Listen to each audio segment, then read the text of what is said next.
Hey guys, it's Jonathan here from PlayGuitar.com. Just got a simple little tip for you today for you rhythm players who want to add a little bit of spice to your playing. This particular tip, this is one of those little laser focused little tips that you can use in specific situations. Perhaps you saw my other video where I taught that really simple beginner's riff, where we're just stepping up from E minor and going through that F sharp passing note and going up to the G, right? Well, or you can do it the other way too, of course. Today I want to add a little bit of a more advanced embellishment to that, okay? And that's basically what it is right there. Okay, now you may not have saw that very well on the video, and that's fine. We'll go through it in a little bit more detail, but that's what it sounds like. So we're just adding on this simple F sharp passing note, and what we're gonna do is we've got our E minor, and we're gonna use our pinky for this, okay? So the first thing we do is hit that G note, which is on the 3rd fret of the 1st string, right there. And then we're going to pull it off. Okay.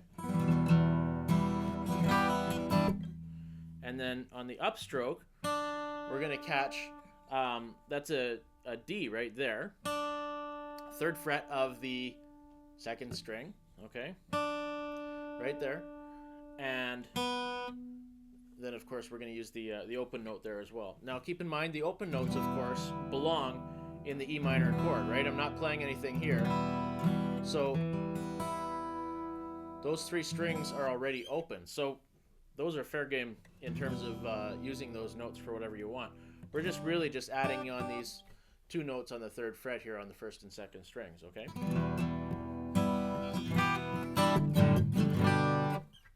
So now what we do is we're going to end up, this is an E minor 7.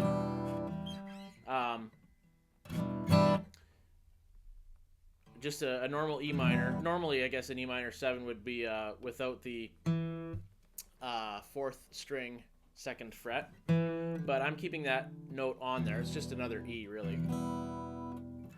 So it can be in that chord and belong there. But what we're doing is we're adding on this D note here, which is the 7 in this particular instance, and that's that same one that we talked about on the 3rd fret 2nd string.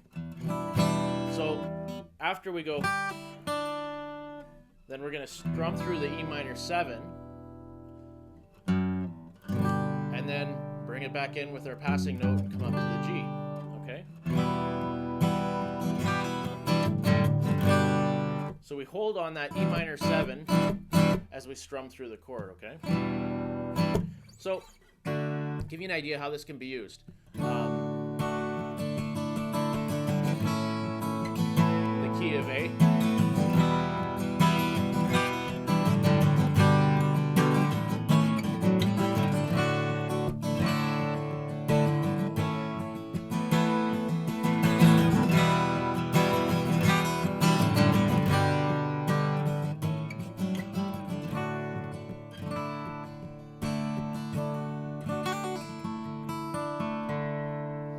So that's a fun way that I like to use it, in the key of, well, I guess take your pick. In that particular instance, you're in the key of D.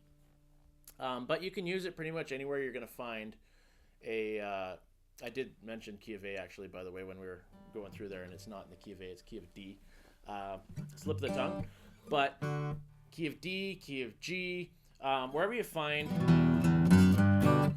that the E minor and the G, and you're moving between them, you can really use that, right? So if you're in the key of G, you can do that too.